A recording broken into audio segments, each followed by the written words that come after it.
Prof. Dr. S. Salahuddin Suyono, Deputy Dean, Student Affairs, Associate Professor Dr. Aziz Bahari, Deputy Dean, Industry Linkage, Associate Professor Dr. Muhammad Syahiran Abdul Latif. Is that my sound that have any distraction or not? Because the worker is outside do something cleaning. Okay. Okay, we continue. Director of webinar. Okay, audible, right? Okay, Director of webinar, KTP MOU International, Associate Professor Dr. Nurul Huda Syahari. Coordinator Program Industri Halal Management, Dr. Muhammad Dasuki. Panelists, we have Mr. Hashim and also Mr. Abdul Qayyome from HFFIA, Halal Feed and Food Inspection Authority, Netherlands. Mr. Yassin Benshir, Quality Management of Halal. Mr. Akmal Abdul Hassan, President of Muslim Professional Japan Association, MPJA Japan. Ladies and gentlemen, respected speaker and esteemed participant, Assalamualaikum warahmatullahi wabarakatuh, and very good day to everyone. It's my great pleasure to welcome you to the webinar KTP MOU International, jointly organized by Academy of Contemporary Islamic Studies ACIS, UiTM Shah Alam, the Muslim Professional Japan Association MPJA, and the Halal Feed and Food Inspection Authority HFFIA, Netherlands. Today, we dive into the theme, the role of Halal certification body in ensuring integrity across Halal supply chain. This is a critical topic that we aim to address the evolving challenges and opportunities in maintaining the integrity of Halal practice globally. So, as for information, MPJA and HFFIA as recognized foreign halal certificate body and authorities list among 88 CB from 49 countries by JAKIM Malaysia. Together, this organization contributes significantly to maintaining the integrity of halal global ecosystem, inshallah. To begin, let us seek blessing and guidance from Allah Subhanahu Wa Taala. I would like to, we, all of us, begin with the Surah Al-Fatiha. Bismillahirrahmanirrahim. Alhamdulillah Rabbil Alamin. Ar-Rahmanirrahim. Maliki Yawmiddin. Iyaka na'budu wa iyaka nasta'in. Ihdinas siratal mustaqim. Siratal ladzina an'amta 'alaihim ghairil maghdubi 'alaihim waladdallin. Amin. Now, it's my honor to invite Prof. Dr. Muhammad Afandi Rani, Dean of Academy, to deliver his welcoming speech. The floor is yours. Welcome, Prof. Bismillahirrahmanirrahim. Assalamualaikum warahmatullahi ta'ala wabarakatuh. Thank you, Dr. Muhammad Remy, moderators, deputy dean, ladies and gentlemen, distinguished guests and respected speakers.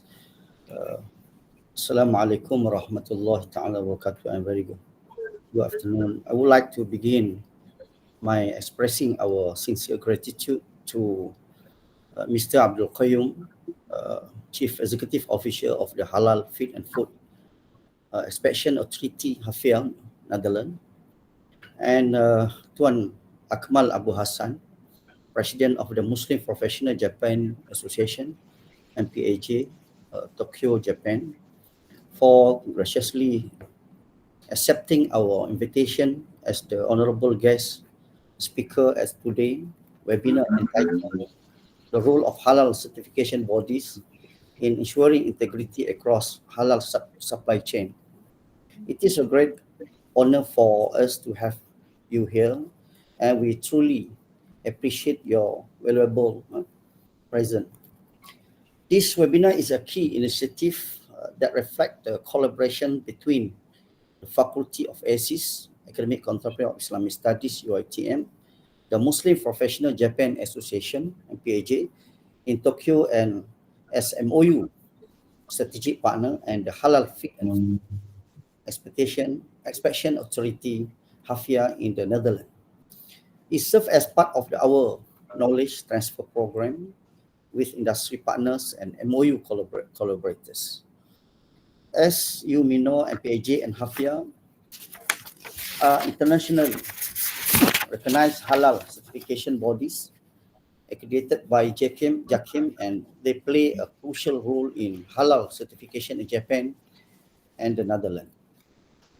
This program is one of the many significant steps toward fostering stronger ties between ACIS, MPJA, and HFFIA. It serves as a platform for sharing valuable information and transferring knowledge to both the Malaysian community and the global audience.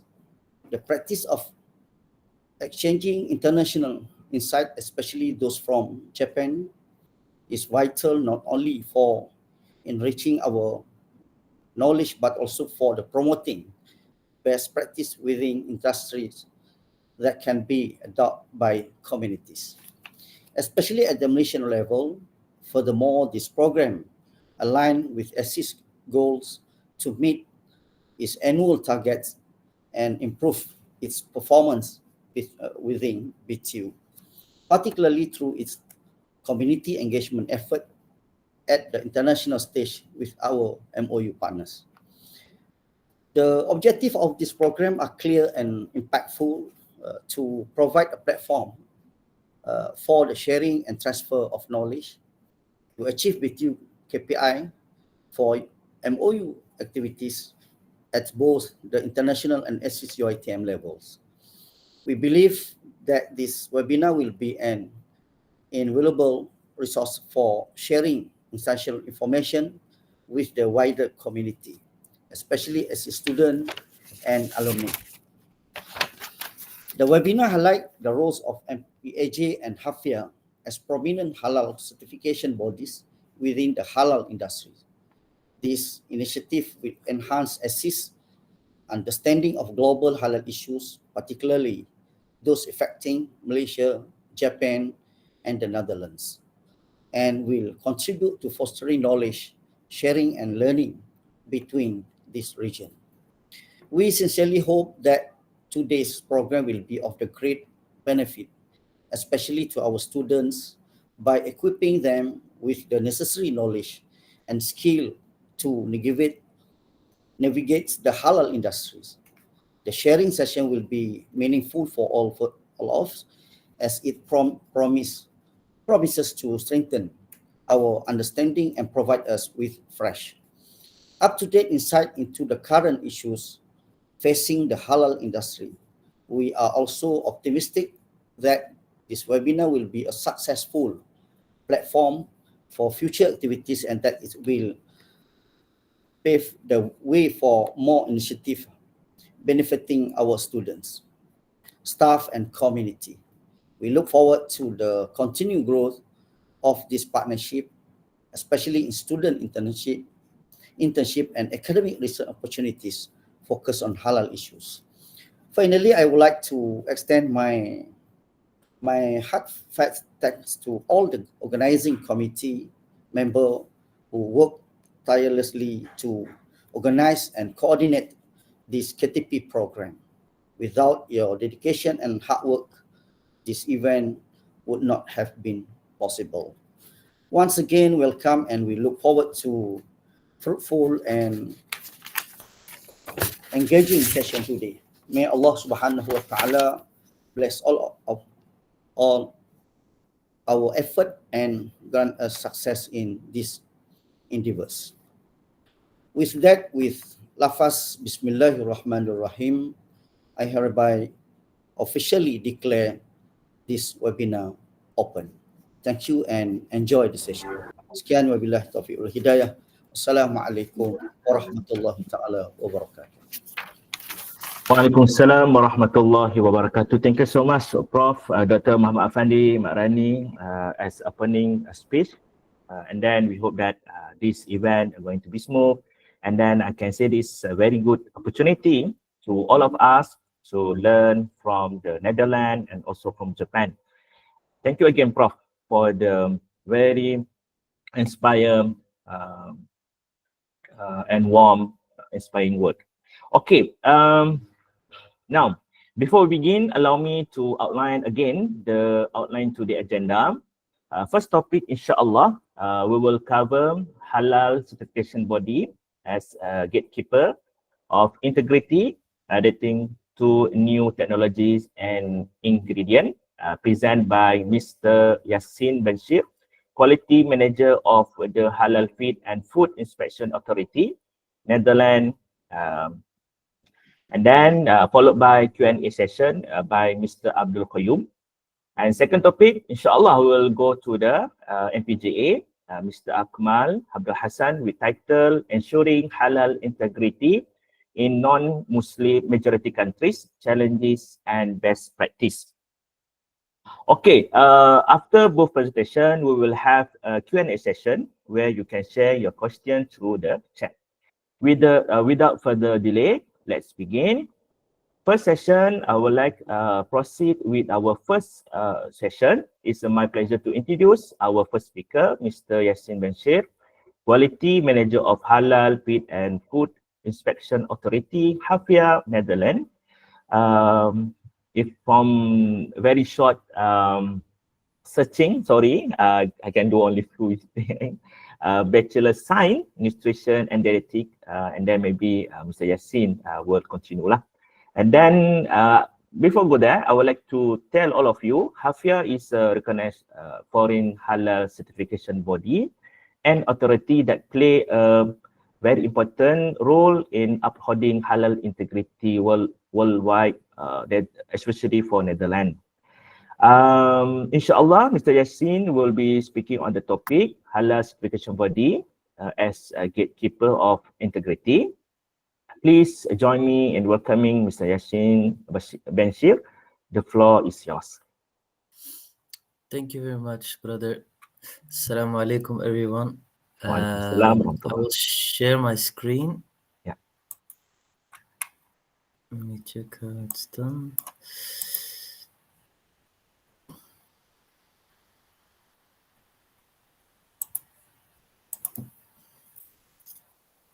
Do you see my screen? Yes. Okay.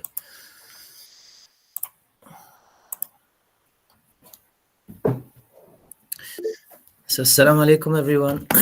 I'm Yassin Bashir from HFFIA in the Netherlands.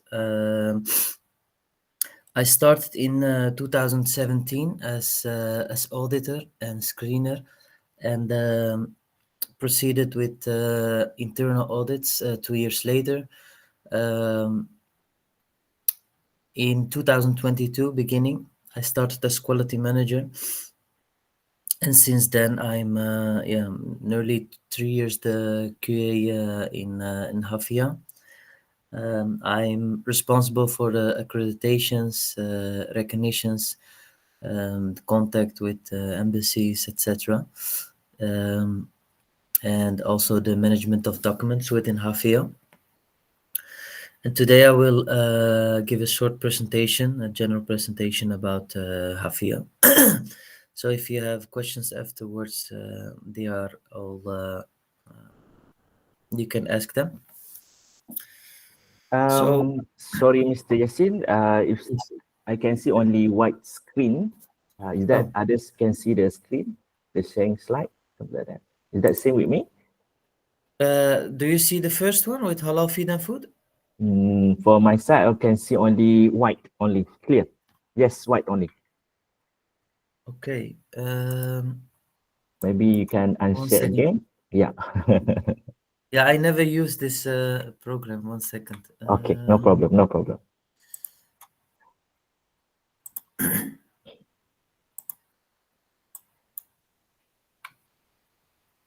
Let's hope this works.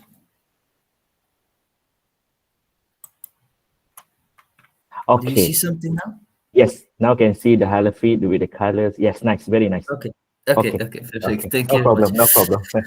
So HFFIA stands for the Halal Feed and Food Inspection Authority. In 1975, there was a federation of Muslim organizations in the Netherlands, because a lot of Muslims came to the Netherlands, and they didn't find any information about the Islam they didn't find any information about halal food, what's haram. So a group of Muslims started the Federation of Muslim Organizations, and firstly it was only speaking to the government and give them information. 5 years later, Muslim Information Center started. It's still there. They started to give the information to the Muslims what's permissible and what's not permissible to eat in the Netherlands, and that developed to research, MYC research, and that was morely for Europe. It was 8 years later, and in 1994, the Halal Feed and Food Foundation was established, and the inspection department was from 1996, and is still till today the halal certifying body that performs the audits at different companies. Let's go further in the timeline. In the beginning, there was no recognitions or accreditations, so everything was just giving information and checking factories just with the rules we know from the Quran and from the Sunnah. But afterwards, different organizations started to pop up, and HFFIA was accepted by Yakim Muis. So Yakim from Malaysia, Muis from Singapore, and Mui in Indonesia. Afterwards, a year later, HFFIA was a member of WHFC and WHC, and started collaborations with Sanha, GameDes, and over the years got a lot more accreditations, like the GCC, the JAC accreditation for the Gulf countries, ESMA for Emirates, SFDA for Saudi Arabia, SASO for Saudi Arabia. HAC was in 2023-2024. It's for Turkey. It's regarding the OIC CIMIC standards, and BPGPH in 2024. So let's talk about HFFIA a bit. HFFIA has, of course, different departments. This is the chart, the organizational chart of HFFIA. We have a CEO and different departments. The decision committee, who is impartial. I'm also part of the decision committee for years. We have an impartiality committee. We have a complaints and appeals committee. We have a Sharia committee, and we have a Majlis al-Ifta. And then we have different departments under the CEO, like the screening department, the audit department, the HR department, the planning, application, finance, and quality, which I'm responsible for. Like, what is halal? I know a lot of Muslims are here, so this is more general information. Halal is it translates to what's is permissible and lawful according to the Quran and Sunnah. And the opposite is haram, and that is what forbidden is according hadith and the Quran. And it gives us also some leadings, what to eat and what to do in life, and what not to do in life and what not to eat. So these are the terms we use in Islam. But why halal certification? To get halal awareness, Muslim countries on governmental level. Next to that is to get worldwide growth of halal awareness at the level of consumer. Halal is also becoming a world concept, and day by day people are eating more halal. I also see that in the Netherlands, a lot of people, even not Muslims, they are eating halal just to try. So and factories are interested in selling halal to the countries, Muslim countries, like cheese, Godak cheese, for example, or other examples. Certifying authority like us, HFFIA, provides the tools to reach 100% halal-proof products. So people are guaranteed that it is a halal product from beginning till end. And also the manufacturer who has the certification can guarantee the halal status of his product by the certificate and the logo towards clients. So where is this, which accreditations, which standards HFFIA follows to have these requirements, which the manufacturers are following? HFFIA has its own standard, the HQS 23, which composes of the standards, the requirements of the standards of the accreditation bodies around the world, like the HES standard of Indonesia, the PPGP8 standards also of Indonesia, and the Law 33, the Malaysian Halal Standard Halal Food, the MS 1500. This one is of Yakim, the GSO, and the 2055-1 and 2055-2 for certifying bodies, the ISO 1765 and 1721, and the OIC SMIC 1, 4, and 22. These are all combined in the HQS, so companies can only read this HQS and they comply to all the requirements of all the accreditation bodies around the world. And this is also to guarantee HFFIA's quality. HFFIA is worldwide accepted by different accreditation bodies. Let's start from the top and the left. Let me just change my pointer. This one is from Singapore. We have the Moyat or ESMA, the old name was ESMA, from the Emirates, accredited by them. Where the first one that are accredited by GSO from Jacques for the Gulf countries. You see the one, we're very proud of it.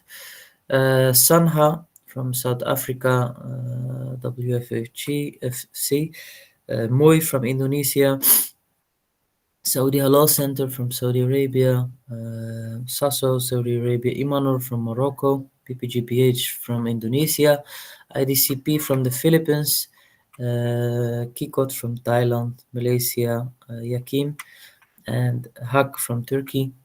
And these are all the accreditations and recognitions from HFFIA, which helps us which helps our clients to export to every country and enter the customs. Let me go to the next one. So the HQS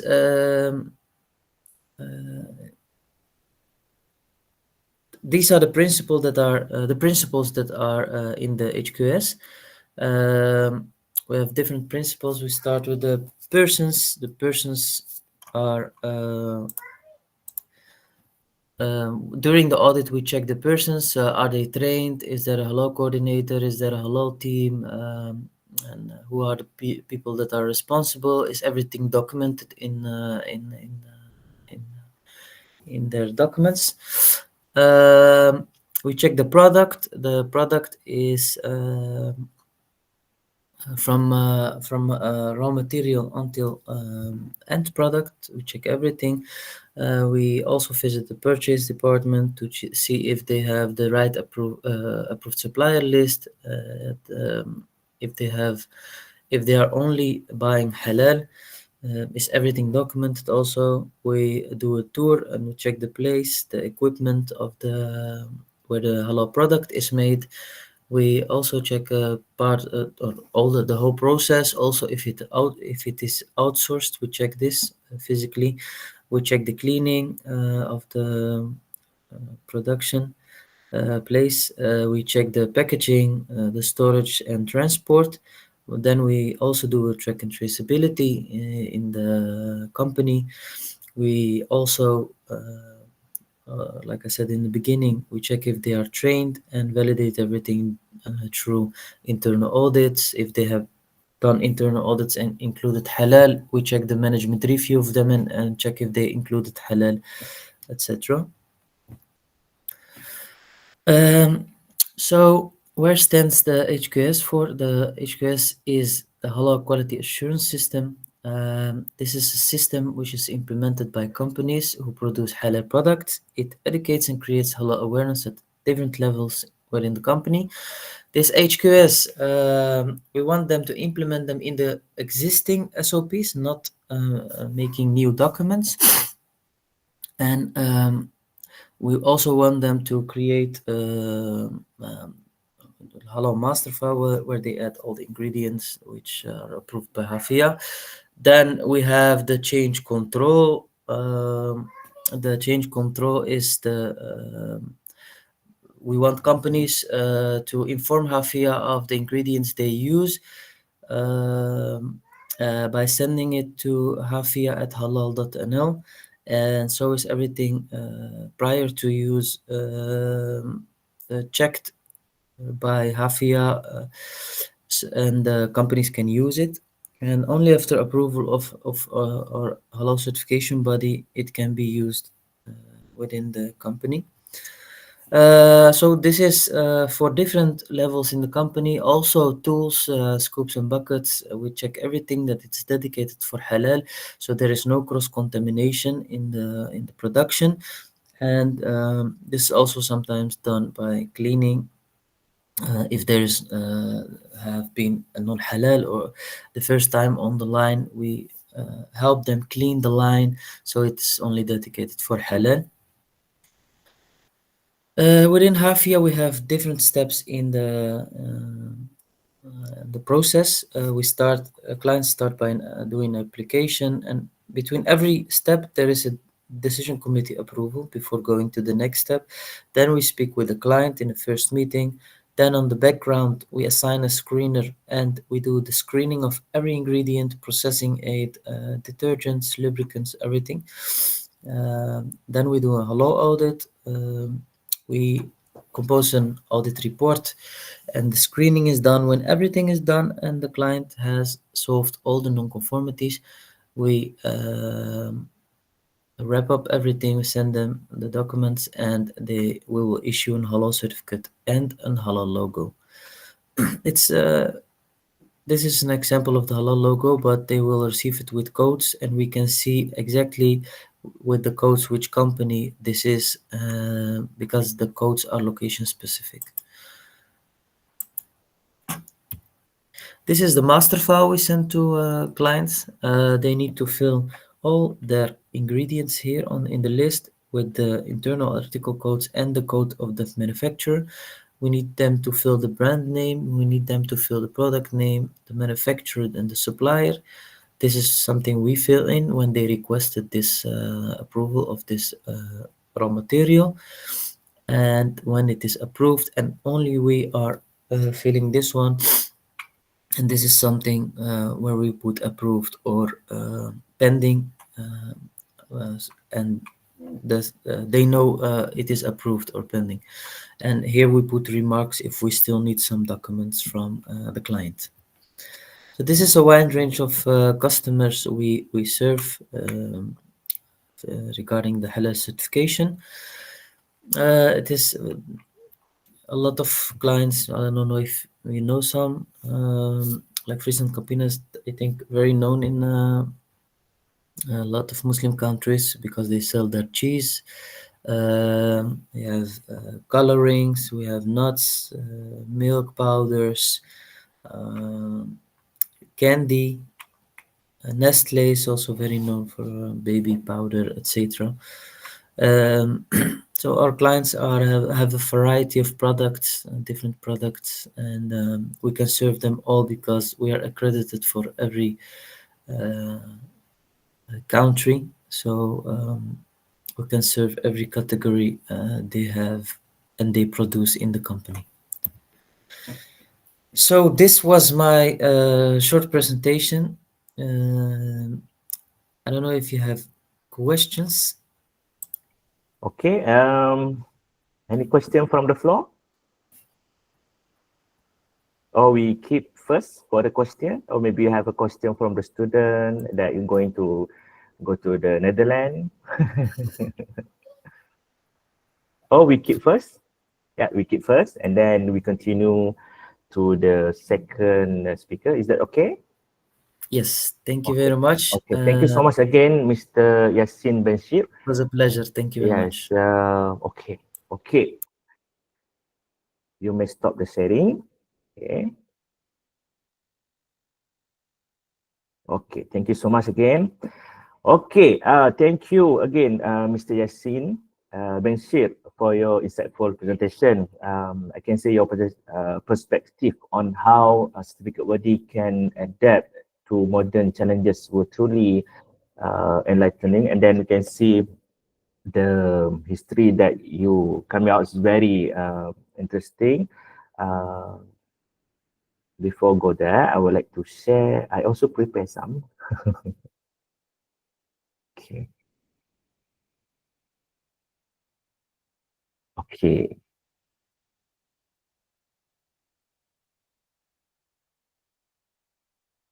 Okay. Yeah, I just took your photo, Mr. Yassin. And then also have Mr. Abdul Qayyome, CEO HFFIA. He have 20 years prescription design of pharmaceutical product, business mentor university student for their thesis regarding their research into the working method of Dutch company and their research into the certification bodies. Mr. Yassin, based on Amsterdam, North Holland, Netherlands, is currently a audit manager at Halal Feed and Food Inspection Authority, Halal Feed and Food HFFIA, certification body for Halal and HFFIA. Yassin hold a Gulf Accreditation Center.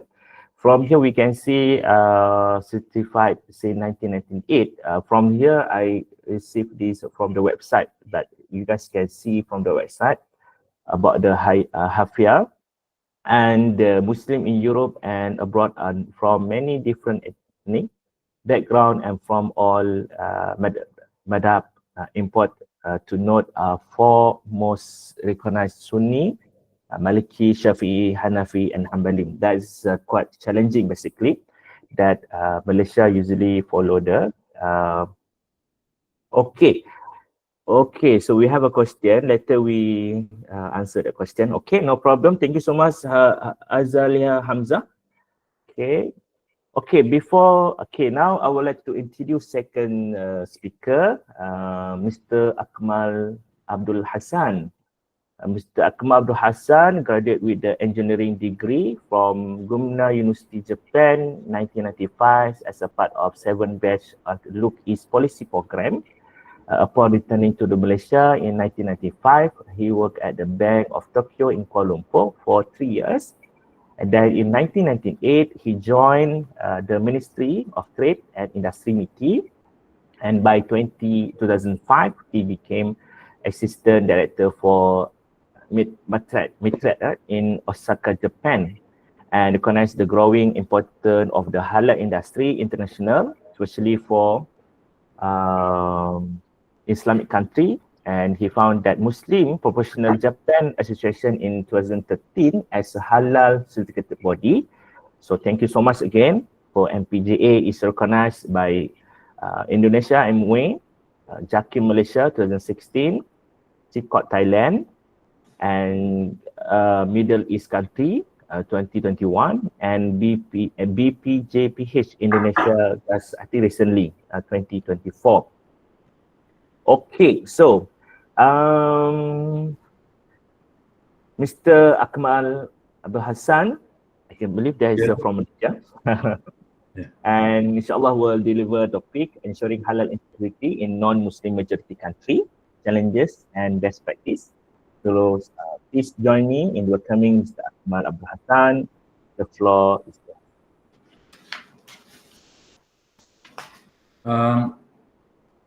Bismillahirrahmanirrahim. Alhamdulillahirabbil alamin. Wassalatu wassalamu ala asyrafil anbiya wa sallimu ala alihi wa sahbihi ajma'in. First and foremost, thank you to UiTM, Professor Dr. Muhammad Afandi, Moderator Dr. Muhammad Remy Othman, Professor, and all distinguished guests. My name is Akmal bin Abu Hassan. I'm originally from Malaysia. I'm from Malaysia. Kedah. Okay. From Kedah. Okay. Kedah. Okay. And I came to Japan in 1990 under Look East Policy Program. After SPM, then went to University Malaya for Ambang Asuhan Jepun, Look East Policy. Studied there for 1.5 years. Then I joined. Then I further study in computer engineering in Gunma University. About 40 minutes using bullet train from Tokyo. And after finish my study, I was quite rare in Japan. I'm the only foreigners been able to join a bank, a reputable bank, UFJ, Mitsubishi Tokyo UFJ Bank in Japan as a dealer. Then I went back to Malaysia for a short while, about 5 years. I joined MITI as an assistant director there, and I was seconded to Madrid, Osaka in 2005 again until now. So my background quite rare compared to any other Malaysian that I know. And I'm married to a Japanese. Of course, I have 2 sons. The first one is already 24. The second one is 23. Now they are working with a bank, 2. One is in UFJ Japan, and another one is at Mizuho in Japan. So that was my background. And I do not have any background in halal industry, and I'm not a technical person, but I started halal business in Japan basically because of my personal problem. Number one, when I studied here and I worked in a bank of Japan, Bank of Tokyo in Japan, it's quite difficult for me to find a halal product, not even chicken halal, not even beef, and then very rare to find Muslim in our area, not only in Tokyo, even in my university. At that time, there was around, in 1990s, there was around 5 or 6 Muslim students at our university where we have to perform our Jumaat with very minimum numbers, sometimes 4, sometimes 5, and then with a quick time, and we don't have much time. Sometimes we'll invite, or sometimes I become the imam, and sometimes a friend from Indonesia is the imam. So I wanted to explain to you because this is a minority Muslim country. So in Japan, and the image of Muslim, I don't know about Netherlands, but the image about Muslim last time when I started working here, came to study in Japan, was not good at all, and most of the Japanese assume that people from Muslim countries is a weird kind of group, because we wear tudung, and then we perform praying when during the school time, when I did praying at my universities. People come and ask God to stop me from praying. So I had very bad experience during my study in Japan and during my work time in Japan. So when I got married, I have, of course, 2 sons. And then when my son at around the first one 5 years, second one 4 years, I sent them to kindergarten, where we had a very difficult life, especially my 2 sons, in getting halal food at the kindergarten. So me and my wife has to cook in our home just to give my 2 sons, to bring we call it bento in Japan, for them to eat at the kindergarten. And then sometimes when the bento where my son eats different from his friend, so both my son will come back and start crying. Why our bento different from their bento? Why they eat this food but they cannot? My son cannot eat food. So they are still 5 and 4 years old. So that was why I thought that I may take a responsibility to do something for people in future. So when I was working with MATRID, actually MATRID, Malaysian External Trade Organization, is a government body who handle export product or import product from Malaysia and to Japan. So I was in Osaka for quite a long time. Then I resigned because I wanted to start doing halal business in Japan. You can look at our MPJA homepage instead of. I didn't have any slide to share with you. Let me explain to you in very brief. When you look at Japan right now, in 2007, there were around 70,000 Muslim living in Japan.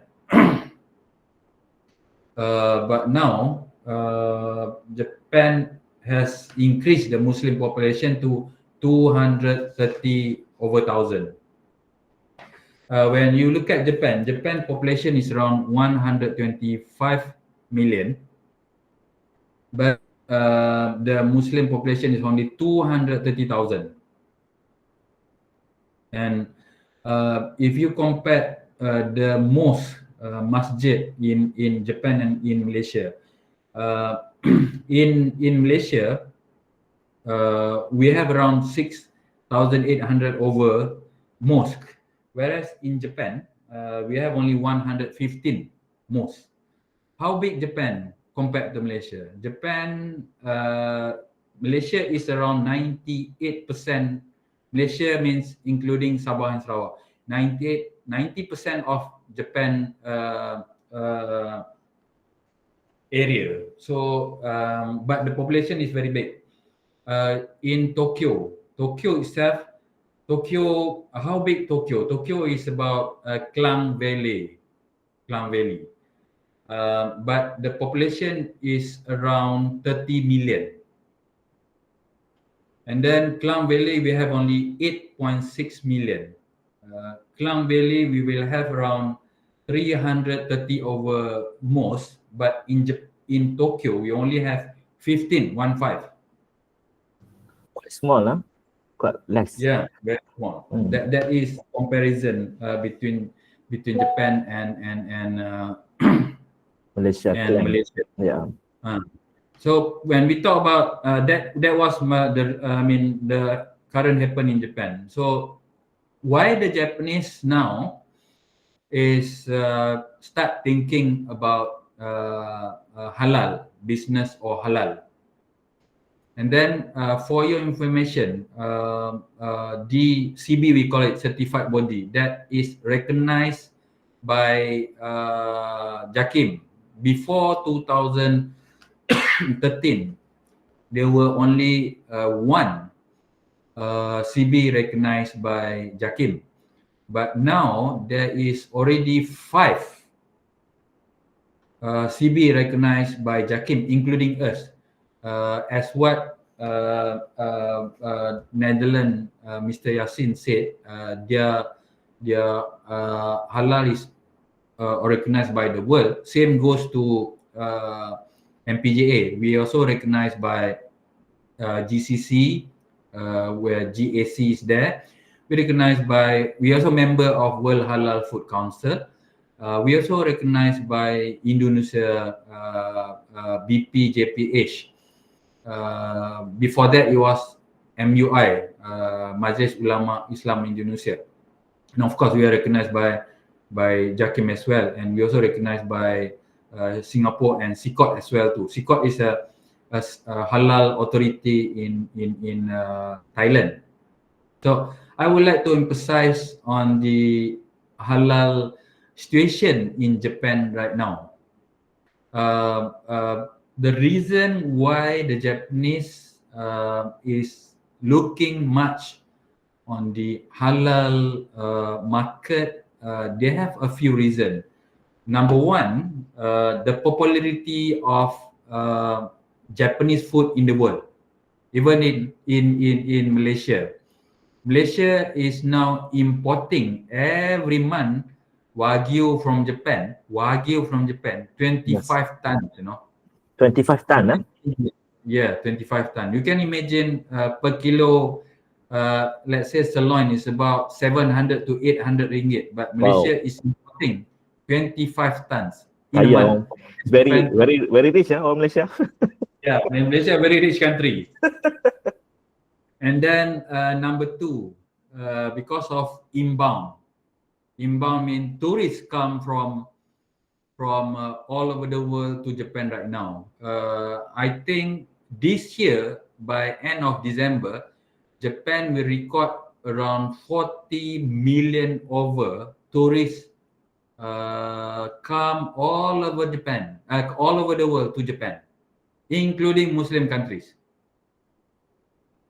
And from Malaysia, I think we are going to have, the record which shows that about 440 over 1,000 tourists come from Malaysia to Japan. And we have now Batik Air, AirAsia, Ana, JAL, and MAS.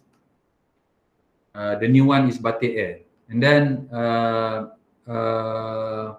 from Indonesia, there are around, I think this year we record around 500,000 over tourists from Indonesia coming to Japan.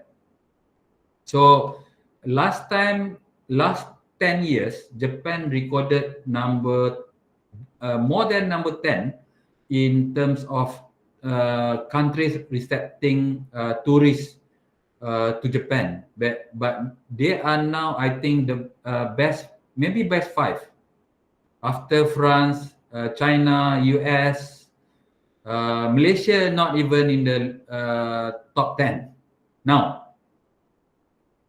That is number two reasons. And then number three, because of the export I would say because of the value of yen right now against US dollar to yen is about 150. Today is 152 against one US dollar. That means yen is becoming cheaper. That means if you export product from Japan, your cost looking at the import country will be lower, because last time the value yen against US dollar is about 100. One US dollar about 100 yen. Now 150 yen. So it's good for export market. And then the government policy in Japan, they are emphasizing on the export product, especially to the Muslim country. They give grant, they give very low interest rate. They push the private bank to give loan to export-oriented company in Japan. And then number 4, because of the, we call it special skill worker. Special skill worker is a program where the Japanese bring foreigners to work in certain industry like agriculture, maybe construction, maybe repair cars, maybe slaughtering, maybe so many, we call it a blue collar work. And the most workers coming from Muslim country, from Bangladesh, from Indonesia, from Pakistan, and Indonesia recorded the most highest foreign skilled worker in Japan, where it stands at 100, I think 180,000 over Indonesia in Japan right now. So you can imagine, in Japan we will have about nearly 1.8 million of foreigners. Nearly 200,000 is from Indonesia, and then 500 tourists coming every year here, whereas from Indonesia is about 85% is Muslim, and then 400 over 1,000 Muslim coming from Malaysia. I would say maybe 30% or 40% is Muslim. So that is where you can see the demand of halal certification works, and halal certification demand that we need to provide to the company in Japan. So far, we have around, we are not long in this industry. We only have around 100 to 100 companies that obtain halal from us, and 120 out of 120 companies, 85% is an export-oriented company. Means that if you know that Starbucks, the coffee actually partly come from Japan, where the halal is given by MPJA. And then like Ocha, Japanese tea like Itoen is also given by us. And then Kao, the cosmetic, and then shampoo, everything. The ingredient, not the full product, but the ingredient is partly come from Japan, where we are the one who give halal to them. In terms of the integrity or the transparency of halal in Japan, you have to understand, especially in food or cosmetic industry in Japan, they have to get certain high quality certification before they are allowed to become export oriented in Japan. They must have HACCP or HACCP or maybe ISO to make sure in terms of cleanness they are entitled to export their products. So MPJA, of course, we have our own auditing system where the first part, if upon signing an agreement for them to apply halal to us, they will send a document for us to study. For your information, in my office, I have 5 Malaysian. Some, I think 1 or 2 of them graduated from UiTM in food tech area. They don't speak Japanese at all, but we have a Japanese staff who will be their translator when we scan the document. So I have Malaysian staff for Sharia as well. I have 2 Malaysian staff that we call it technical auditor in our team. So once we receive the document, we will look at the document one by one in the ingredient. Actually, we are very strict in terms of ingredient. We will look at from the input side until the output side. Then upon receiving the document, upon checking the document, if the ingredient also been given halal by certain CB, certified body in Japan, were recognized by JAKIM too, then we will allow the ingredient to be used.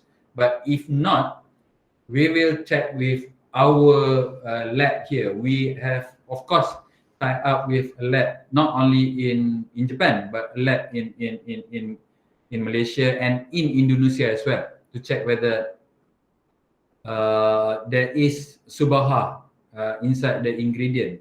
Then once the ingredient is okay, we'll go what we call site audit.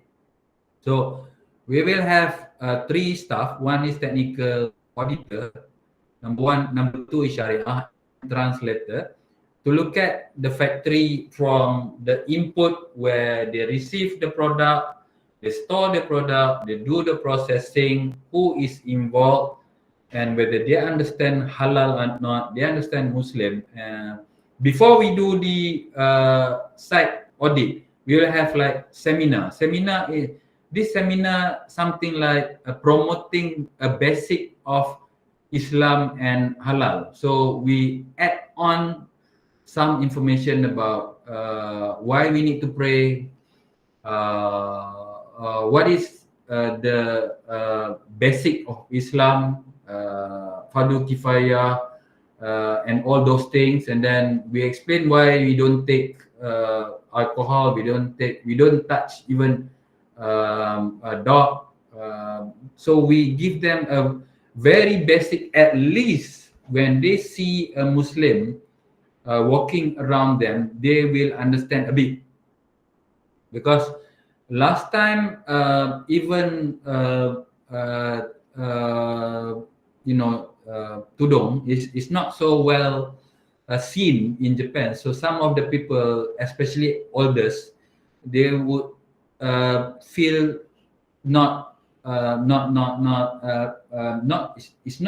they are not comfort with people when, especially in the train. See something that taking a Muslim, Muslim people, some of them, they don't want to sit beside us, So these are the basic that we do during our seminar explanation. Why we have to wear tudung, and then very basic information. And then after that, we do the site audit, check all those ingredients, check the processing, and then we educate them how to control the halal to make sure there will no contamination between halal and non-halal, even in the process. Or so we do a system. The system is actually matched with the ISO or maybe HACCP system. So, and then once we do audit, and my auditor will come back to the office, and actually we have what we call fatwa group in our team. But fatwa, we are not tying up with UiTM. We tying up with the University Pahang, Malaysia. We have expert in Sharia. We have technical expert in science and food tax, as well as cosmetics. So my staff will do presentation to the Sharia, to the fatwa group. If it's not go through, then we will get back to the company and ask them to provide information. So these are the basic things that I would like to share, especially with the student in a minority Muslim country like Japan. How difficult to work as a halal body here. But as I said, my main mission is to make Japan is a comfortable place for everyone to stay, not only for non-Japanese. And when we started having slaughterhouse, so MPJA have already give halal to 3 dedicated slaughterhouse, Wagyu slaughterhouse in Japan. So even when I started to talk to the Japanese slaughterhouse, we having a problem to get a slaughterman working permit in Japan, because in Japan, when we talk about slaughterhouse or slaughterman, the work permit is not approved for the foreigners to work as a slaughterman, so they don't know about slaughtering at all. So I had a problem with the authority, Ministry of Immigration here. I think it took me around 4 or 5 years to get work permit done. So I started working with the slaughterhouse in 2008, and we started getting slaughtermen to work in the slaughterhouse in 2013. So that was a very, very tough work that I have did before we got approval from the authority here, and we got recognized by JAKIM or by Indonesian to bring halal Wagyu that you are eating in Malaysia right now. Okay, that's it from my side, and I prefer if anyone who have question, then through my experience here, because I'm not ulama kind of people. I'm a businessman. Yeah, businessman. We work something that that can help community. Then from there, if you have rezeki, insyaAllah, that's it. Allah, insyaAllah. Assalamualaikum warahmatullahi taala wabarakatuh. Waalaikumsalam warahmatullahi wabarakatuh. Thank you, Mr. Akmal from Kedah, not from Japan right now. Okay, very interesting. So I have any question from the floor? Maybe you can check, put the question in the chat area. Okay, Mr. Akmal. Okay, maybe you notice this. I think this is your office, right? Yeah, my office. Okay. This is me. 2019. Okay. You came to my office. Sorry, but yes. I was not in the office. I think so. Yeah, on that time, I have experience working with the JAKIM almost 1 year. So I have opportunity with the halal capacity development for Kobe Wagyu, basically on that time. So one of that, we meet the auditor lah from MPJA, and then we visit the Kobe is here. Yeah. Okay. Yeah, maybe you're familiar with some slaughtermen here. This is one, two, three is slaughtermen at MPJA. Okay.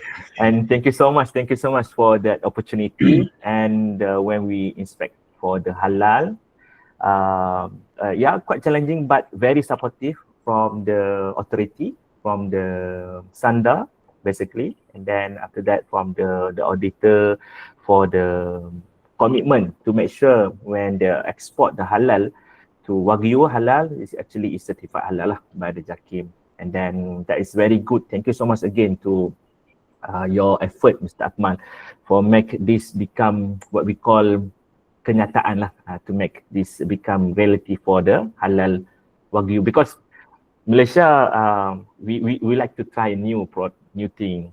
When you say that bento, now we have a lot of type of bento, yeah, then quite interesting when we have this. Okay, I have set a few questions here. The blue color actually question for Hafia. I noticed that Mr. Abdul also already here. Okay.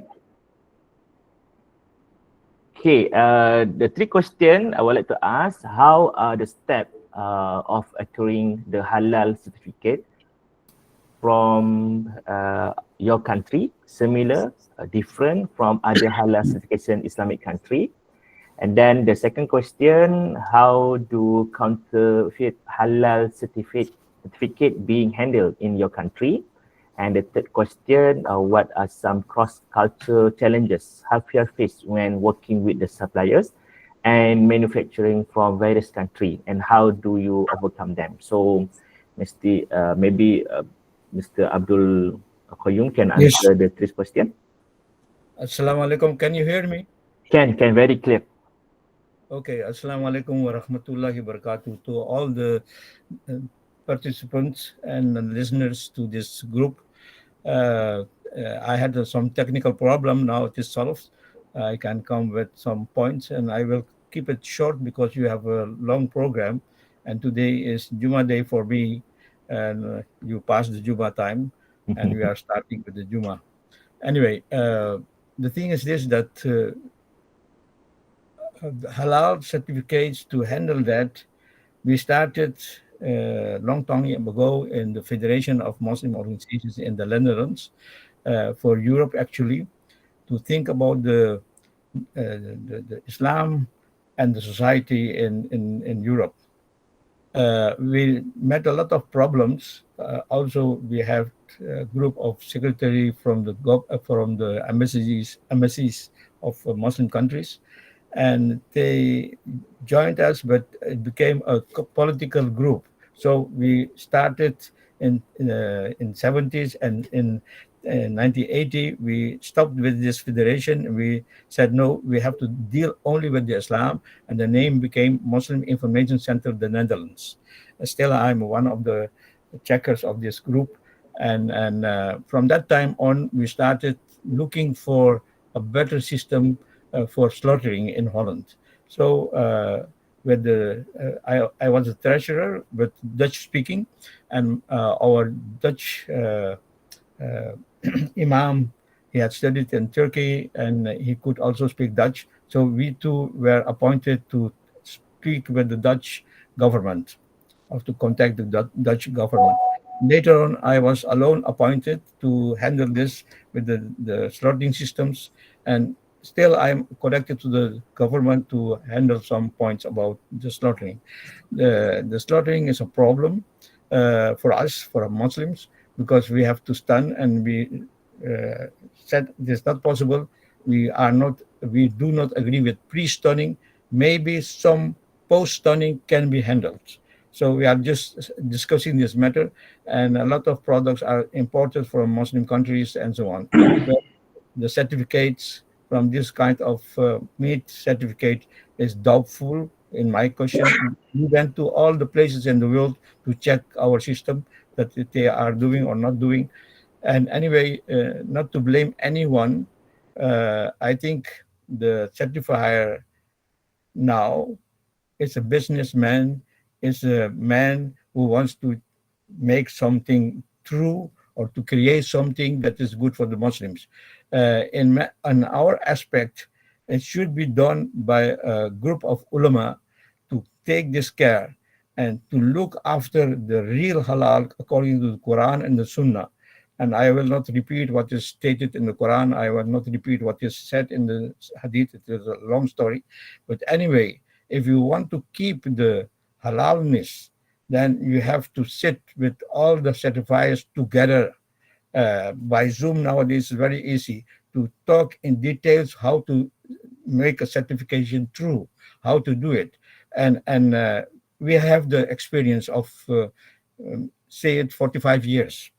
And now to come to a conclusion, we said, okay, the best thing is this, to give the guarantee to the consumer, the Muslim consumer, and not to a country or not to anyone. If you give the Muslim consumer, you have to do something accordingly the Islamic view and Islamic statements, and not of our technical statement, because I know a lot of cases that there was no Muslim slaughtering. I know the cases that the company said, we are doing halal, look, we have the hygienic system and this and this and that. So you may have other things, you may have the best things, but according to our statement in the Quran and the Hadith, you have to do this. That means everything that we mention at the events, like ingredients, products, production, what and how, slaughter, animals for slaughtering, the slaughterman, requirements and rules. We are dealing with these kinds of things. Observations, hygienic rules, cleaning water, ethnic, religious responsibilities. All these things are according to the Islamic view. It is not that I am a technical man, I will know that. I will not tell about my own experience, but it's a very long experience in details in the medicines and checking that and doing everything. So I know how difficult it is to do the technical details in the Islamic way. It is difficult. Even imams are not the technical person. So that means all our audits are done by two groups. That means the technical groups and the imams together. That means one imam is, according to our rule, is going to do the audit. We have a group of imams who are talking about after the audit what has been done, what is missing, what should be done again. And if the imams decide we have to go back, even we do the company 10 years or 20 years, we have to go back to check everything in details. It is not a matter of trust me. There is no trust till you have given the trust in the truth way of the Islam. The processing is a big thing. How is the ingredient put in the processing system? There are a lot of ingredients. Simple. Let me put a simple product: pepper, dried pepper. The processing of dried pepper is a lot of things that you should know. And if you say it is just agriculture product, agri-product, and it is pepper, we in HFFIA will talk about this matter. What was the processing before it became a powder? A simple product. And the packaging option. What are the inner layer? What is the coating? And so on and so on. All the details we have to discuss this matter, because the halal should be halal. Halal tayyib is mentioned in the Quran. That means that something is halal should be good and fine and detailed in the goodness. The logistics, all this point we have to check. And how is the display? Is there any logo on it? I see a lot of logos, halal logo, halal certificate, halal that. When we question them, there is no answer. And if there is an answer, the answer is half. So that means our halal certifying bodies all over the world, should have one standard. And now there is a problem of one standard. Malaysia, Indonesia, Singapore, let's just say Southeast Asia, Arab countries, all these companies who are doing the halal, endorsing the halal certificates for halal certifiers are not equal on them. That means they are creating something business-wise to earn money on the halal certifying bodies. True or not true, that is the fact. The thing is that that's the reason we are divided, not by ourselves, but the dividement is coming from our brothers from Muslim countries, Arab countries. And I have met all of them in person.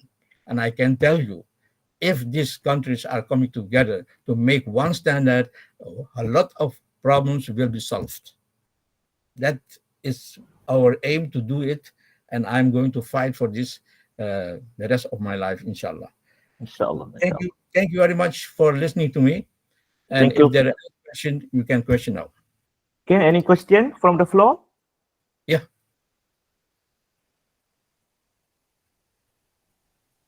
No? So No question? any question from you? Yeah. Yeah, they have question there. Okay. From Dr. Rafida. Waalaikumsalam warahmatullah. Waalaikumsalam warahmatullahi wabarakatuh. Thank you so much to Mr. Yassin. Mr. Abdul Hakim. Yes. Am I right? For you. Abdul Qayyome. It's okay. Abdul Qayyome. Yeah. Sorry. And then Yes. Mr. Akmal, for your sharing on halal certification efforts in Netherlands and Japan. So actually too many Yeah. questions to ask about halal certification in Netherlands. Okay. But I have only two here. It's about the halal integrity assurance in your country. What is your planning or in terms of management to ensure? Please, the sound is, please, sister, the sound is not correct. Please repeat the question. About the halal integrity. Halal integrity. Yes, okay. Yeah, halal integrity assurance in your organization. How you preserve the halal integrity in all the certified company. Okay. I will answer you maybe the question I understood, but the sound is not so clear for me in this case. Anyway, we start talking with the company who applied for a certificate, what are, according to the Islam, the rule for halal. First, if they do not understand, we will explain them one time, two times, or three times. Going with them, they are coming to our office, and all the details will be discussed. Then we start talking about how we will do it. That means the audit system, the screening system, and the decision. That means if we agree, then we sign an agreement for 1 year, 2 years, 10 years, and so on. Some companies, multi companies, are already with us with 25 years. So that means every year we renew our agreement, we do everything. And that means that all we have a group of ulama, Majlis al-Ifta. That means these people are from the four madhaib together talking about the thing, because we put the question when we certify for example Southeast Asia following the Shafi'i madhab, and when we certify for the Hanafi madhab, then there is a problem. The same problem is accepted in South Asia, and in other case the Hanafi will not accept. So the point is this: how to clean this up. And the companies like Nestle and others are facing the problem when we certify. It is not we have certified according to the Quran. There is an interpretation about this matter with the four mazhab. That means all the certificates in the world should not say we have certified according to the Hanafi or Shafi. It is okay for the whole ummah. No, we have problems. We are facing problems that we should solve with a good cooperation of ulama together, and we had solved this. When we sent our product to Pakistan, the Pakistani ulama said, no, we will not accept. Then we asked our Pakistani imam to contact them to explain them.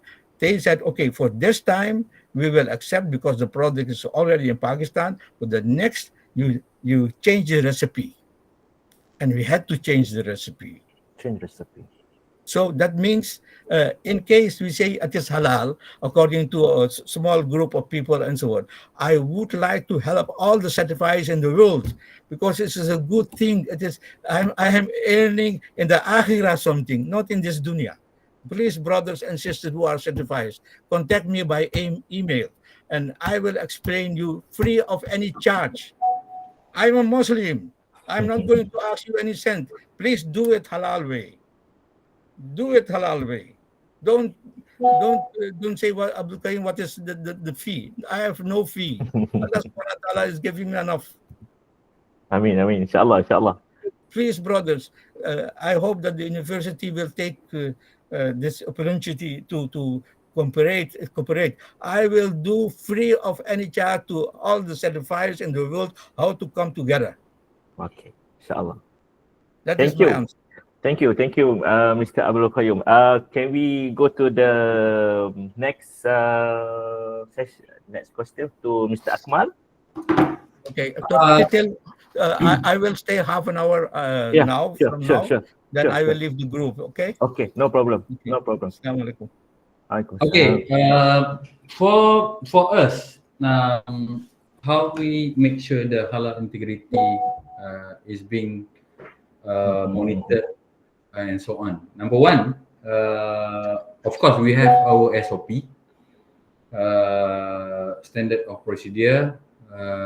Number two, let's say for slaughterhouse, okay, we put a condition that they must have at least 3 slaughtermen. 3 slaughtermen. And then halal checker. And then halal, they will have halal management team. Okay. The halal checker and halal slaughterman, of course, only Muslim. And then we will do every 3 months. We go and check documentation, and then we check the actual operation.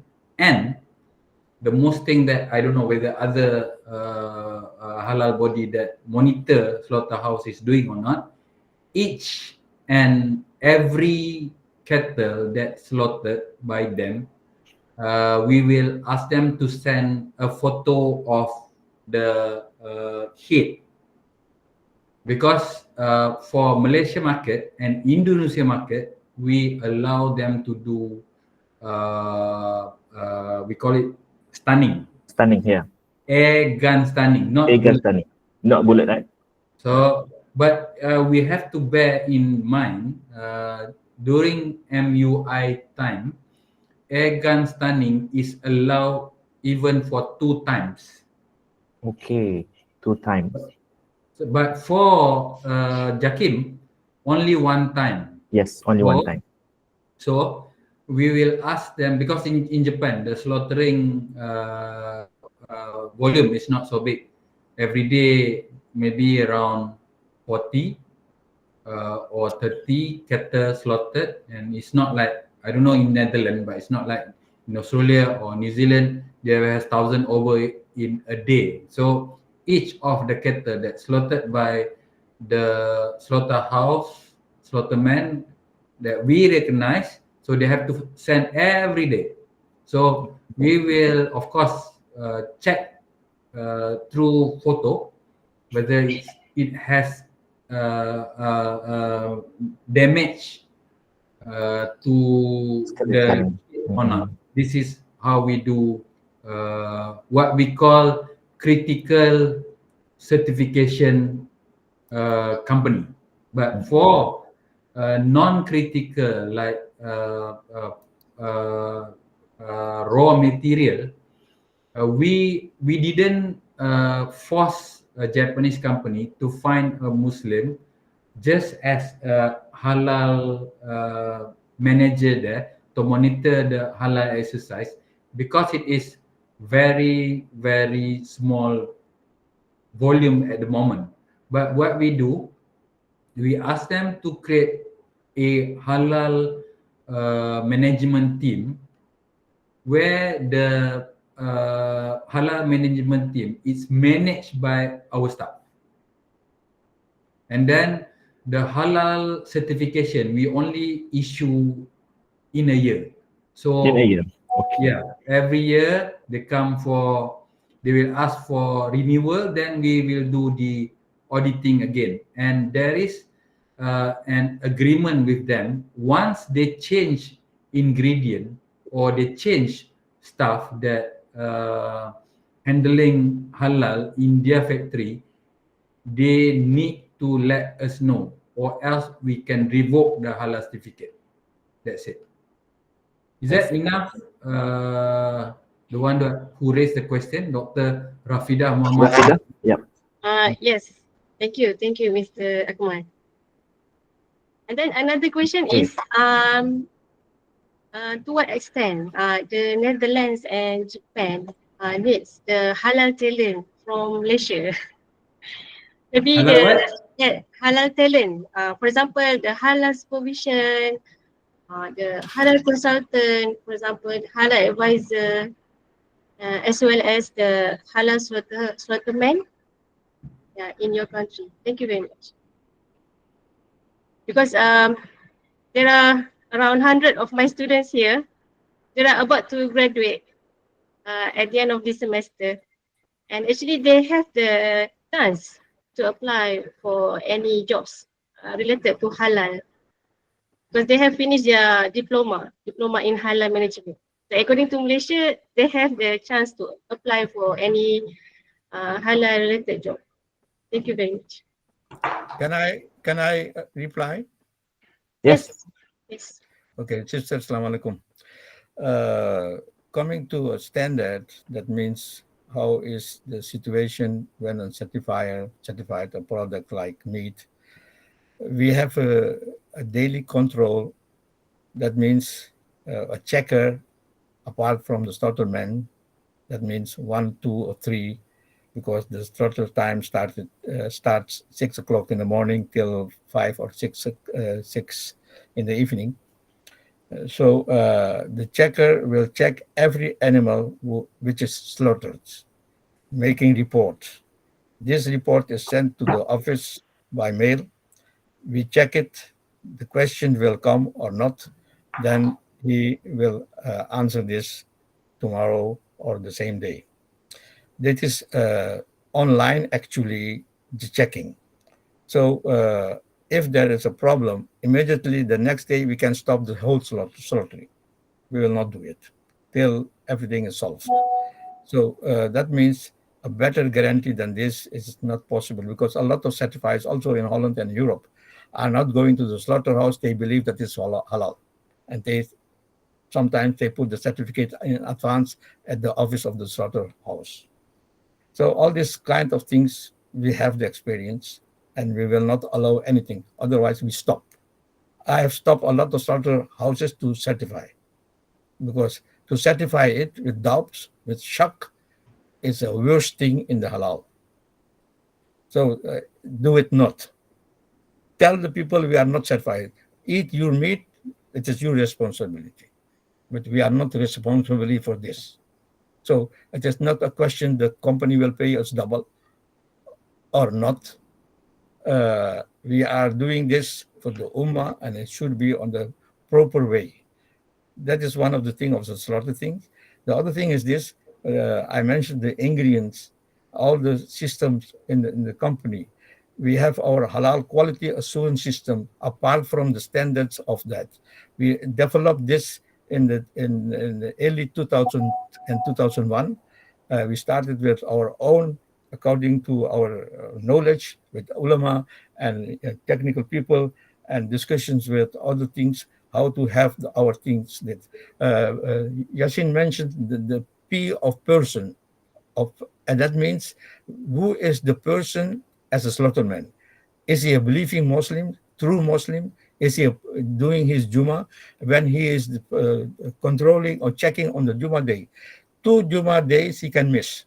The third, he will be replaced if there is one person to check.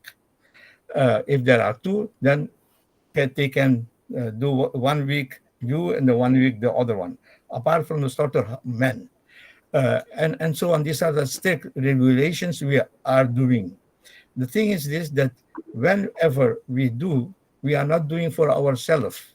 We are doing for the Ummah. And that will be the best way. And this is related to the hadith of Rasulullah Sallallahu Alaihi Wasallam when he was going to die or he was dying. The last words was to Allah Subhanahu wa Ta'ala, keep my Ummah. Ummati, ummati, ummati. Who is having this knowledge will know that we have to follow the sunnah of Rasulullah Sallallahu Alaihi Wasallam to care for the Ummah. If the Ummah is not caring for us, doesn't matter. You do your job. Lakum dinukum waliyadin. So that means don't look at the other. Do your job properly. That means the thing is, I said, free of any charge, I will come to all the certifiers in the world by Zoom and talking with them how to change the rules, how to adjust the rules. I'm very happy that there are a lot of certifiers in the world. They should be first a good person and is a mu'min actually in the right way. So if this mu'min is having the trust that he is appointed as a mu'min, not as a certifier, I want to appoint someone as a mu'min, that he is responsible for the ummah. And then his jobs will come, he's a certifier or he's an imam or someone else. So it is a big task, Sister Rafida, that I discussed the matter of the 4 mazahib. Imam said, what is the problem? He said, the problem is this. When we certify for Pakistan, Pakistan will refuse. And when we send the same product to Malaysia or Indonesia, okay. I said to the slaughterhouses, pre-stunning, we have to discuss this till we come to the highest standard of HFFIA. Pre-stunning, we will not accept. Chicken by water stunning, electric stunning by water. We make tests that within 15 till 30 seconds, the chicken is out of the cabin and put on the ground, and it should walk. That means this is a very light stunning. We do this. Then if it is not possible, we stop. Take another certifier or do you what you want. And you put the importer, this is not by our system certified. It is your responsibility. So in this case, do it properly or do it not if you have doubt. That is the point. Okay. So in this case, my message is this to all: do it properly. Brothers and sisters, call yourself a mu'min, then you are responsible for your doing as a Muslim. Allah subhanahu wa ta'ala will bless you, not here, but in the akhirah. And I'm working for the akhirah. Please, don't pay me money. Pay me by doing. And I will if I'm coming there, I will ask us, please send this brother and sister to me also. So that is my wish. So let us be one. Don't look at the society who is cheating, who is doing that or that. And I hope I went in the 70s to Japan for enzymes. We are not certifying in the 70s already or 60s. I was appointed in my company to do the research for medicines, R&D with me. The first enzymes came from Japan. I went there to check all the things for my boss. It was not halal. It was just a good system to check everything. So, brothers and sisters, I hope that this conference will bring more. And inshallah. Thank you so much. Thank you so much, Mr. Abdul Qayyome. Okay, I think we proceed to the Mr. Akmal for the question from Dr. Rafida for the halal talent. Okay. Actually, Dr. Rafida, I'm already taking few of your stuff working with me. I mean your ex stuff. But you have to bear in your mind, you have to understand, for student that only holding diploma, the Japanese government won't issue work permit for them. Okay. For Malaysia, only degree holder will get work permit working in Japan. And then on top of that, you have to have at least basic Japanese. We call it N4. They have N5, N4, N3, N2, and N1. Of course, I'm in N1. So at least N4. So it's not as easy as what you thought. You have diploma in Halal, then you can come and work in Japan. No. But you have to talk to your Malaysian government to work with the Japanese government. They call it SSW system. As I said, special skill worker. The special skill worker will help all those Malaysians above 18 years old without even no diploma. But if they wanted to work in Japan, it must be a G2G arrangement. G2G. We are not allowed to bring Malaysian. I'm having a very tough time where I wanted to bring diploma holder from Polytech, not only to work with me in halal industry, but for my other business.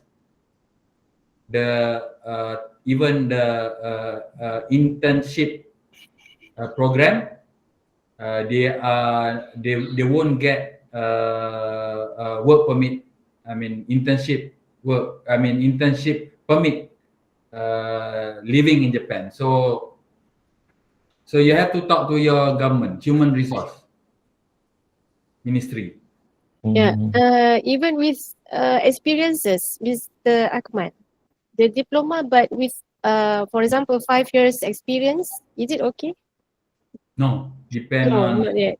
No, because diploma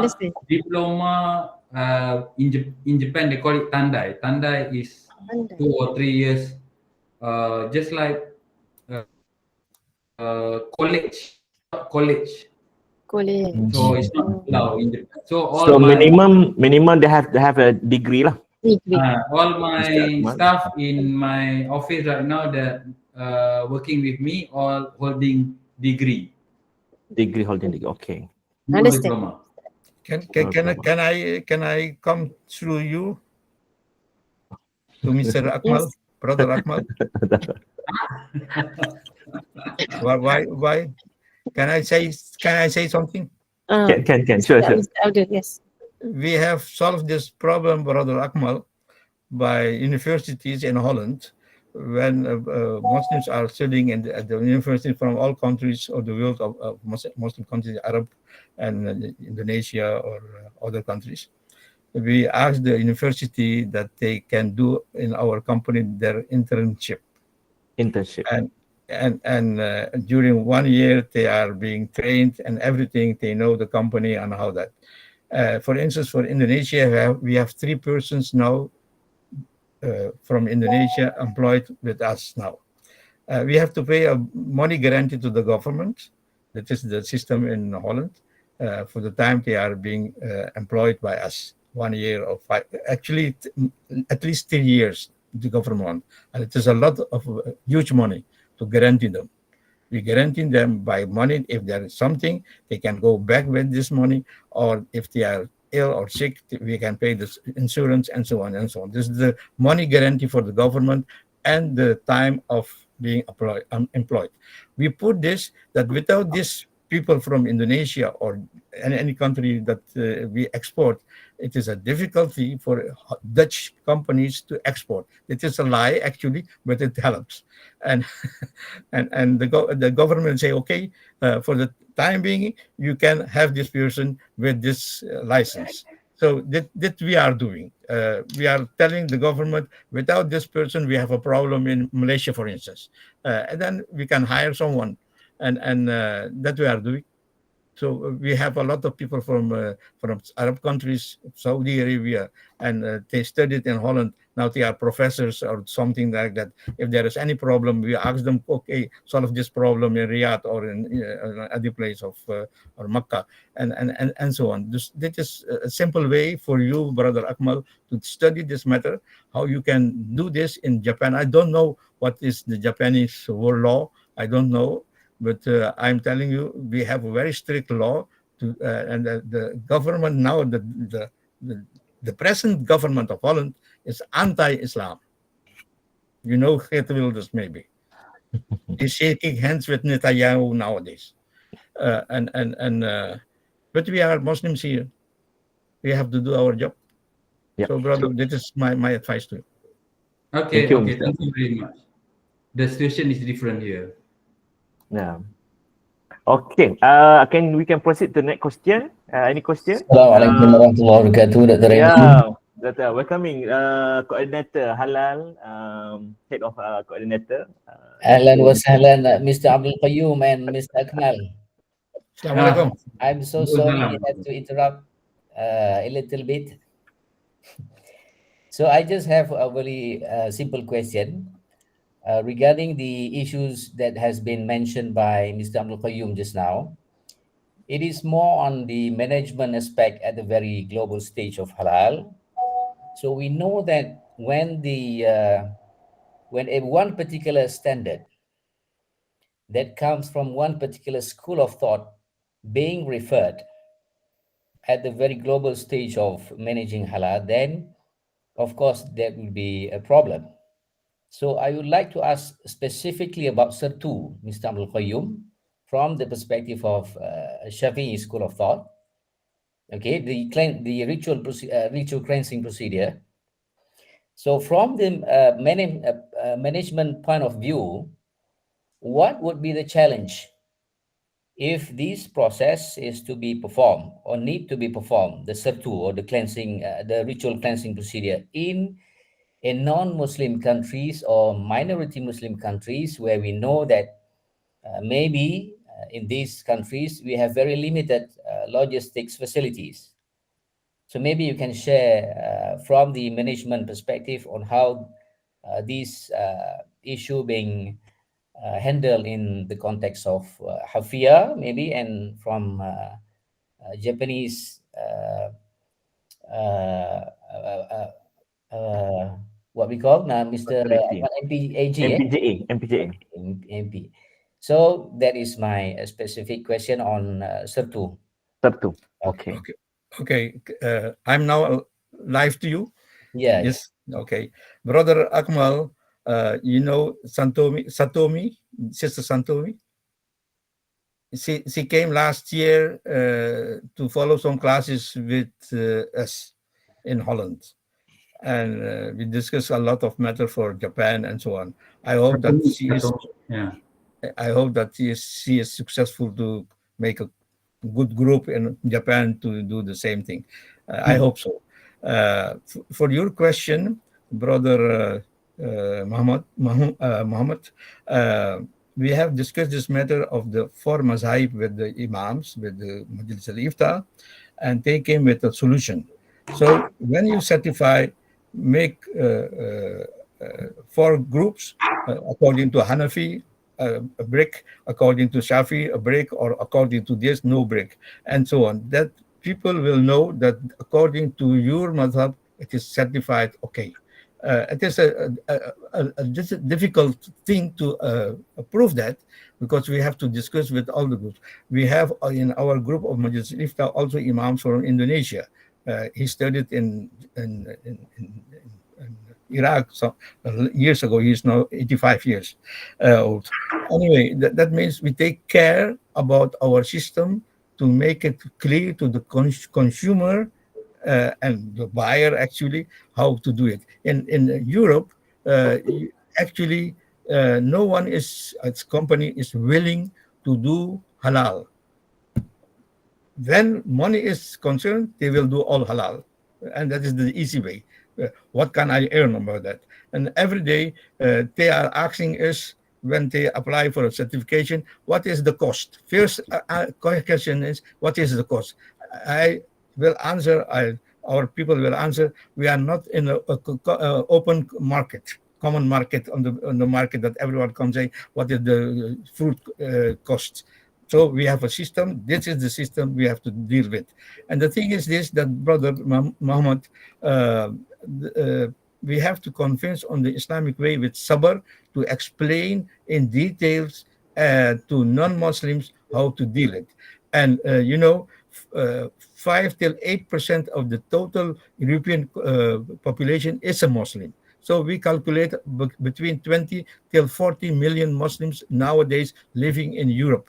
And they are eating, consuming everything that they should have halal. And I'm talking with a lot of certifiers in Europe. Brother, let us talk together. And some will talk, some will not talk, because it is harming their business.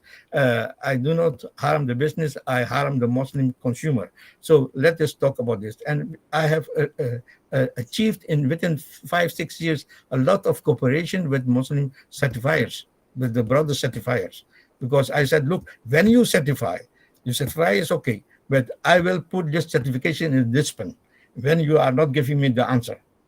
So that is very clear. Your certify is okay for Indonesia, Malaysia, fine. But when I get your certification and you are not giving me or our system the answer, it will go to the dispan. So that is a clear answer. I'm not going to fight him. I'm telling him, please answer the question, what I need, because I'm taking your certificate to recertify for others. So what is the basic? You say, trust me, I am a Muslim. Sorry, brother. You are a Muslim. Allah subhanahu wa ta'ala knows that. May your iman will be greater than now. But tell us for the goodness of the ummah that this is done, this and this and this. And I have a lot of problems to discuss this matter, because I'm looking also for university. We have contact with all the universities in the world, actually, in Saudi Arabia, in Indonesia, in Pakistan. And I'm going to that, giving the lecture and so on, and follow them with our problems, because they are coming from the Muslim country. And, the Muslims in Muslim countries are not good aware about that. So this is all halal. When I'm in Malaysia, I'm saying this is halal. It is Yakim certified. So when was the certification done last time? Yes, 2 years ago. And what happened from 2 years ago and now? That is the point. In Malaysia, in Indonesia, everything is halal. I stopped due to a medical problem. I am not consuming any meat since 1980 due to my stomach. So Allah subhanahu wa ta'ala kept me in halal, not to eat meat. Brother, I am laughing about this matter, but it is a foreseen thing for me as a certifier for Ummah. When I'm not eating something, I have to check double. So, brother, in Akmal in Japan, I have been also in Japan several times, and we are certifying some Japanese companies who are exporting to Europe. I will not mention names, but we are doing that, and we are checking all the things because they have the companies in Europe, and from Europe we are going to check in Japan also. That is. And when we have a problem, maybe I contact you. Go and check for us. Maybe, inshallah. Inshallah. And the thing is this: we have to talk to come to a good solution.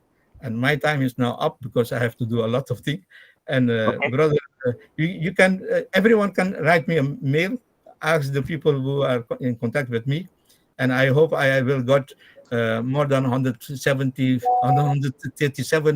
listeners now a mail, inshallah. Inshallah. Okay. Before we, I think It's a good day for those who have to do the Juma still. we know that. Mubarak Juma day. Juma, And, Mubarak. I mean. And, Okay, and, Mr. Abdul Qayyome going to out. So before we to end, I think we still have a few minutes basically. So I think before that, can we take a photo first, group photo? Yeah, basically we have a few questions. Maybe we take a photo first. Is that okay to everyone? So Yeah. open camera, Mr. Yassin, Prof, Dekan, the student also can open, and we hope that we can have a more bigger. After this, I going. Abdul Qayyome for the response. Yeah. Okay. Thank you so much, Abdul Qayyome, for response for the question. Assalamualaikum Okay. warahmatullahi Wait wabarakatuh. for a while, Abdul Qayyome. So you take a photo first. Okay. Okay. Okay. 1, 2, 3.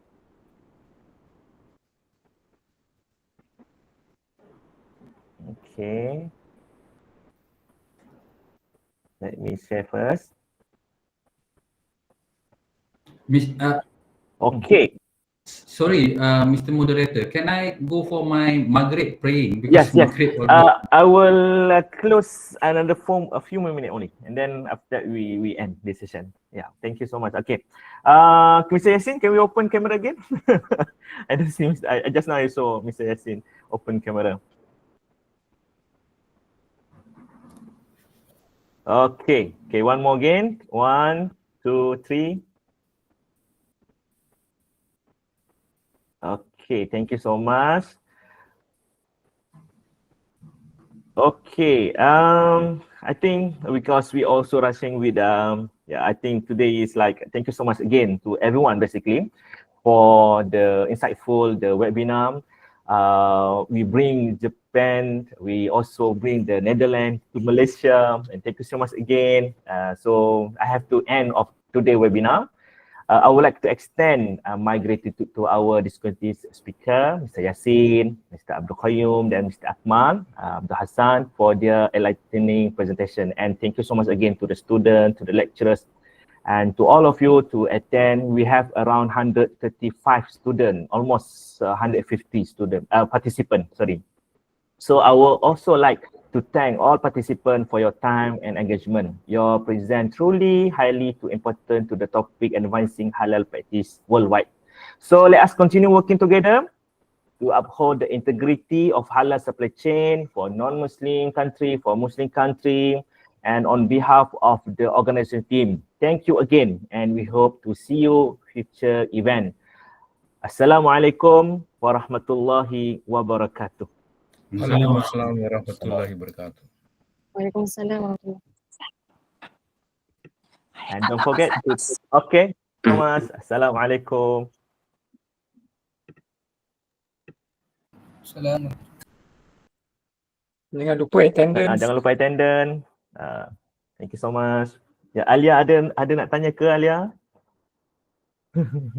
Dia ada 2 attendant tu, dia have 2 attendant.